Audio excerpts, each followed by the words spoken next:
দিয়া যায় আর জমিদারের পুত্রবধূও যায়।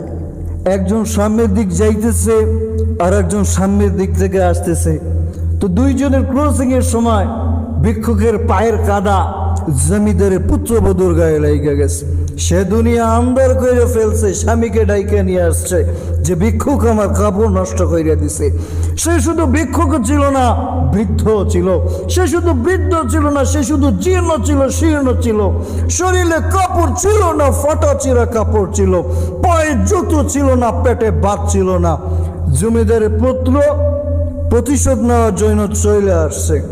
যৌবনী শক্তি সহায়তা সহায় কি কইরা তার অর্ধাঙ্গিনীর গায়ে ভিক্ষুকের কাদা, বাস দুনিয়ার সমগ্র শক্তিকে হাতে একত্র কইরা জমা কইরা বৃদ্ধের গালে বসায়া দিছে। বৃদ্ধ কিচ্ছু বলে নাই, শুধুমাত্র উপর দিকে তাকাইয়া দুই তিনটা শব্দ উচ্চারণ করছে। আর শব্দ কইলে হইল ইয়া মাল্লা তারা হলো ইউন, ও আল্লাহ তোকে চোখে দেখা যায় না, ও তারা কুল্লে সেই তুই সব দেখিস।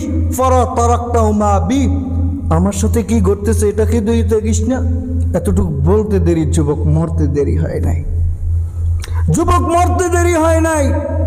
বৃদ্ধের একদিকে মুস্কি হাসি আর একদিকে বলতেছে তো প্রেমের খেলা এমনই হয়। তো জিজ্ঞাসা করছিল কিসের প্রেমের খেলা রে? বলে ওর প্রেমিকার গায়ে আমি ভিক্ষুকের পায়ের কাদা লাগছে, ও সইতে পারে নাই, যৌবনী শক্তি দিয়ে আমার বৃদ্ধ গালে বসায় দিছে। আমাকেও একজন ভালোবাসে, সেও সইতে পারে না, সেও সইতে পারে নাই। ও থাপ্পড় দিয়ে খেলতো, আমার আল্লাহ জান নিয়ে নিছে, জান। এই জন্য অহংকার করা যাবে না। অহংকারকে বাদ দিতে হবে, আল্লাহকে পাইতে হবে আর নৈকট্য প্রাপ্ত বান্দা হইতে হবে। তো নৈকট্য প্রাপ্ত বান্দা হইবে তো হইবে কি কইরা? তাহলে বরিশাল সাগরদী মেডিকেল কলেজ হাসপাতালে গিয়ে দাঁড়াও, যেখানে লাশ নামে, সেবিকা লাশ খাটে করে নামায়, ওই জায়গায় দাঁড়াও, তাহলেই আল্লাহর খোঁজ পাইবা। যেই অ্যাম্বুলেন্সে যেই মানুষটা সুস্থ ছিল হঠাৎ করে অসুস্থ হয়ে গেছে, ওই মানুষটার খবর ওটার দিকে তাকাও, তাহলেই আল্লাহকে পেয়ে যাওয়া। আর যদি তাও না হয়, জানাজার ময়দানে যেখানে মুদ্রার খাট রাখা হয় আর ওর উপর যখন চাদর দেওয়া হয়, ওই চাদরের ফাঁক দিয়ে যখন খাটের কোনো একটা অংশ দিয়ে ফাঁক দিয়ে সাদা কাপড়ের দিকে তাকাবা, তখনই আল্লাহকে পাইয়ে যাবা। এই জন্য অহংকার করবা না। অহংকার করে কি লাভ? তুমি মরে গেলে তোমার লাশটাও মানুষ দেখবে না। কেন? বলে তোমার লাশ দেখলে রাতে ঘুম হবে না, তোমাকে ভয় করবে, তুমি ভূত হয়ে তার উপর আক্রমণ করবা। এই ভয়ে তোমাকে কেউ দেখতে যাবে না মরার পর। তা কিসের এত অহংকার? এই জন্যই তো রসুল বলে গেছেন হুব্বুদ দুনিয়া রাসু কুল্লি খাতিয়া, দুনিয়ার মহব্বত সমস্ত গুনাহের মূল। আর এদিকেও তাকাইতে হবে, আমি যেই হই না কেন, যেই খান হই না কেন, আমি যেই হাওলাদারি হই না কেন, আমার একদিন কবরে যাইতে হবে। আর মাটি তো প্রতিদিন, প্রতি মুহূর্তে, প্রতিনিয়ত আমাদেরকে ডাকতে থাকে আর বলে আলা কুল্লু ইয়াউমিন তাকুলুল আও ইয়াবনা আদম তামশি আলা যহরি মাসিরুকা ফি বাতনি, হে আদম সন্তান, আমার পিঠের উপরে চলছো, অতি সত্বর আমার পেটের ভিতরে চলে আসবা।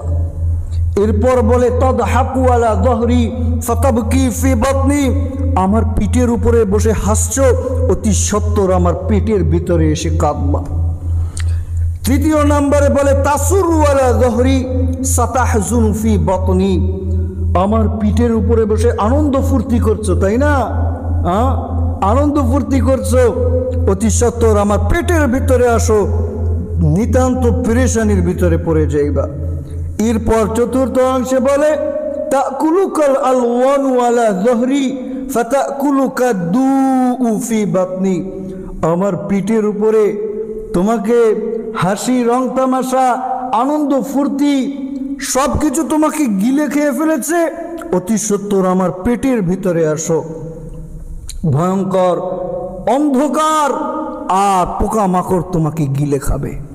এই জন্য প্যারে দোস্ত, মেরে আজিজ, মেরে প্যারো, এই জন্য অহংকার করা যাবে না। এটা মাথায় রাখতে হবে, যে কোনো সময় মালাকুল মউত আমার বুকের উপরে হাত রেখে আমার প্রাণ বায়ুটা নিয়ে চলে যাবে।